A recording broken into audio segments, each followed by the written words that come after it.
Hi friends, అందరికీ welcome back to our channel. Ugadi కానుకగా 3 పథకాలను ఏపీ ప్రభుత్వం అమలు చేయబోతుంది. ఇంటింటికి అధికారులు రాబోతున్నారు. ఎందుకు వస్తారో, అసలు ఆ పథకాలు ఏంటి అనేది మనం ఇప్పుడు ఈ వీడియోలో తెలుసుకుందాము. ముందుగా వీడియోలోకి వెళ్ళే ముందు మీరు లైక్ చేసి నా ఛానల్ని సబ్స్క్రైబ్ చేసుకొని పక్కన ఉన్న బెల్ ఐకాన్ మీద క్లిక్ చేయండి.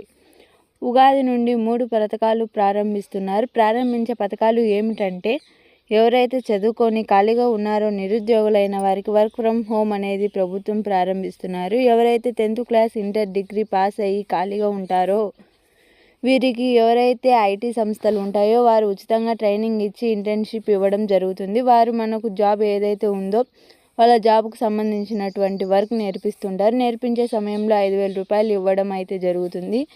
మీరు దీనికి అప్లై చేసుకోవాలంటే మీ దగ్గరలో ఉన్న సచివాలయంలోకి వెళ్ళవలసి ఉంటుంది. మీరు ఎంత అయితే పాస్ అయి ఉంటారో ఆ సర్టిఫికెట్లు కూడా తీసుకోవాల్సి ఉంటుంది. ఇందులో పెద్ద కంపెనీలు కూడా ఉండడం అయితే జరుగుతుందండి.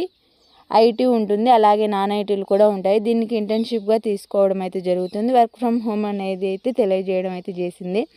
దీనికి జీతం 5,000 ఇస్తారు, తర్వాత పెంచడం అయితే జరుగుతుంది. అలాగే రెండవది, ప్రభుత్వంలోని ఎవరైతే మహిళలు ఎస్సీ, ఎస్టీ, బీసీ ఇలా ఎవరైతే మహిళలు ఉంటారో వారికి ఉచితంగా కుట్టు మిషన్ అయితే ఇవ్వబోతున్నారు. శిక్షణ పూర్తయిన తర్వాత ఉచిత కుట్టు మిషన్ను ఏపీ ప్రభుత్వం ఇవ్వడం అయితే జరుగుతుంది. దీనికి మీరు సచివాలయంలోకి వెళ్ళి అప్లై చేసుకోవచ్చు. చేసిన తర్వాత మీరు ట్రైనింగ్ సెక్షన్ ఎక్కడో జరుగుతుందో మిమ్మల్ని అక్కడికి పంపించడం అయితే జరుగుతుంది. అలాగే ఇంకొకటి ఏమిటంటే, P4 పథకాన్ని తీసుకురావడం అయితే జరిగిందండి. అంటే రిచ్గా ఉన్న వాళ్ళని, అలాగే పూర్గా ఉన్న వాళ్ళని వీళ్ళని కమెంట్ చేయడం అయితే జరుగుతుంది.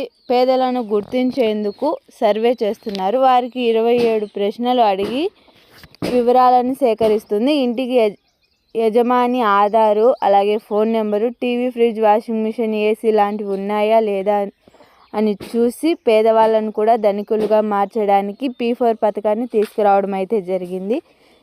దీనిని ఉగాది నుంచి ప్రారంభించడం అయితే జరిగింది. అధికారులు కూడా ఇంటికి వస్తారు. మిగిలిన వాటికి మీరు సచివాలయంలోకి వెళ్ళి చూసుకోవాల్సి ఉంటుందండి. Thank you.